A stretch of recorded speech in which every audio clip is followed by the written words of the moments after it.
सोनीपत जिला कांग्रेस कार्यालय में शिक्षक दिवस के अवसर पर महिला प्रदेश अध्यक्ष सुधा भारद्वाज पहुंची। इस दौरान प्रदेश उपाध्यक्ष नीलम बालियान, ग्रामीण जिला अध्यक्ष सीमा खासा, शहरी जिला अध्यक्ष डॉक्टर पूनम दहिया व अन्य महिला कार्यकर्ताओं ने उनका फूल मालाओं और गुलदस्ते से जोरदार स्वागत किया और पगड़ी पहनाकर सम्मानित किया। बैठक के दौरान शिक्षकों को भी उनके योगदान के लिए सम्मानित किया गया। प्रदेश अध्यक्ष सुधा भारद्वाज ने सभी को शिक्षक दिवस की शुभकामनाएं दी और भाजपा सरकार पर जमकर निशाना साधा। उन्होंने कहा कि भाजपा नेता स्वयं महिलाओं के खिलाफ अभद्र भाषा का इस्तेमाल करते हैं और प्रदेश में बढ़ते अपराध, बाढ़ जैसी समस्याओं पर सरकार पूरी तरह नाकाम साबित हो रही है। इस अवसर पर सोनीपत प्रभारी निर्मल चौधरी, ओबीसी समाज प्रदेश अध्यक्ष कलावती पांचाल, मीडिया कोऑर्डिनेटर पूजा हुड्डा, मीडिया कोऑर्डिनेटर शहरी करिश्मा वत्स, ब्लॉक अध्यक्ष सोनीपत मोनिका, सचिव रजनी, उपाध्यक्ष सरोज, महासचिव कृष्णा कुहाड़, सचिव रानी तंवर व जिले की कई महिला पदाधिकारी और कार्यकर्ता मौजूद रहीं। कि जो घटना कल हम सब लोग देख रहे हैं, वीडियो को देख रहे हैं, तो किस तरह से ये हालात बने हुए हैं देश के। क्या सिर्फ प्रधानमंत्री जी की ही माँ है, बाकी किसी की माँ नहीं है? ये लोग किस तरह से, चाहे प्रधानमंत्री जी की बात हो, चाहे हमारे कार्यकर्ताओं की बात, उनके कार्यकर्ताओं की बात हो, किस तरह से वो भद्दी भाषा में महिलाओं के बारे में बोलते हैं, सोनिया गांधी जी के बारे में बोलते हैं और सभी के बारे में बातें बोलते हैं। किसी को शूर्पणखा बोलते हैं, किसी को कुछ बोलते हैं। इस तरह से बहुत ही निंदनीय है, बहुत ही वो है। और जो ये कार्यकर्ता जिस तरह का कार्य कर रहे हैं, जैसा राजा होगा वैसी ही प्रजा होगी, तो वो प्रजा तो उससे भी चार चंदे ऊपर ही होगी जैसा राजा होगा। तो ये उसका एक नतीजा है। इंदिरा गांधी जी के बारे में बुरा बोलते हैं, तो इनको लाइसेंस मिला हुआ है सभी को बोलने के लिए। जब मणिपुर जल रहा था, मणिपुर में निवस्त्र हमारी महिलाएं घुमाई जा रही थी, तो तब प्रधानमंत्री जी नहीं बोले, तब उनके आंसू नहीं आए, या उनके कार्यकर्ता हमारे किसी भी नेता के बारे में, सोनिया जी के बारे में, प्रियंका जी के बारे में, इंदिरा जी के बारे में, किसी भी महिला के बारे में, हमारे प्रवक्ता हैं उनके बारे में गलत बोलते हैं, तो तब क्यों चुप्पी साधे हुए होते हैं?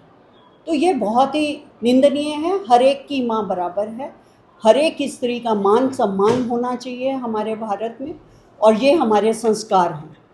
तो ऐसा हम बिल्कुल भी नहीं होने देंगे। वोट चोरी के मामले में जिस तरीके से कांग्रेस हमलावर है बीजेपी के ऊपर, चुनाव आयोग के ऊपर, लेकिन बीजेपी कहती है कि हिमाचल और कर्नाटक में भी सरकार बनी है, क्या वो वोट चोरी से बनी है तो इस्तीफा दे? देखिए, वोट चोरी का मामला सामने आ चुका है, अब ये किसी के छुपा हुआ नहीं है। राहुल गांधी जी ने इसका पर्दाफाश किया है। हालांकि चुनाव आयोग ने सहयोग नहीं दिया, सहयोग ना देने के बावजूद भी हमें डिजिटल डाटा नहीं दिया जा रहा, और उन्होंने बहुत लंबे चौड़े चिट्ठे हमारे को पकड़ा दिए, कागज़ पकड़ा दिए वोटर लिस्ट के। 6 महीने लगे, साल लगा हमें उसको खंगालने में, लेकिन उसमें जो तथ्य सामने आए हैं वो किसी से छुपे हुए नहीं हैं कि किस तरह से वोट काटी गई हैं। जो कांग्रेस के लोग थे या दूसरी पार्टियों के लोग थे, उनकी वोटें काटी गई हैं, और किस तरह से जाली वोटें बनाई गई हैं। एक छोटे से एक कमरे के मकान में 80 वोटें दिखाई गई हैं।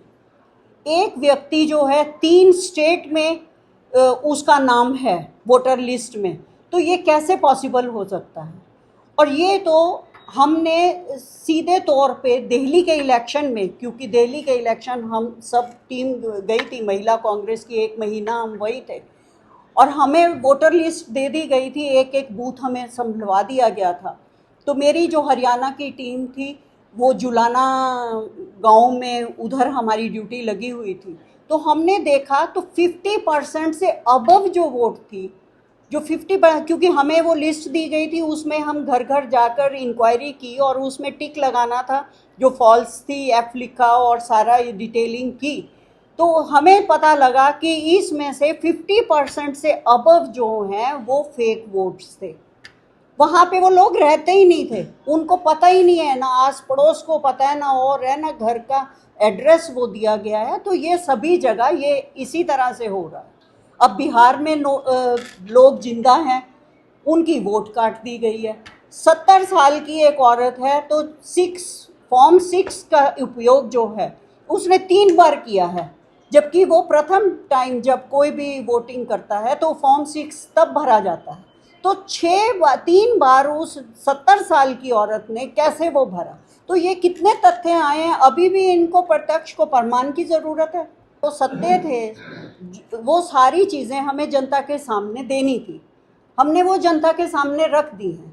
अब जनता फैसला, इनका वोट की चोट से जनता फैसला करेगी। जिस तरह से ये महिलाओं के साथ कर रहे हैं, जिस तरह से ये अत्याचार कर रहे हैं, अब कल बंद था, बिहार बंद था, और किस तरह से साइकिल वाले को, स्कूटर वाले को, और किस तरह से पीटा गया और किस तरह से वो किया, तो जनता सब देखती है और जनता ही इनका फैसला करेगी। लेकिन बीजेपी के लोग कह रहे हैं कि जो बांग्लादेश से लोग आए हैं, बाहर से जो लोग आए हैं, अगर उन्होंने वोट बनवा ली है तो उनकी अगर वोट काटी जाती है तो क्या वो वोट चोरी है?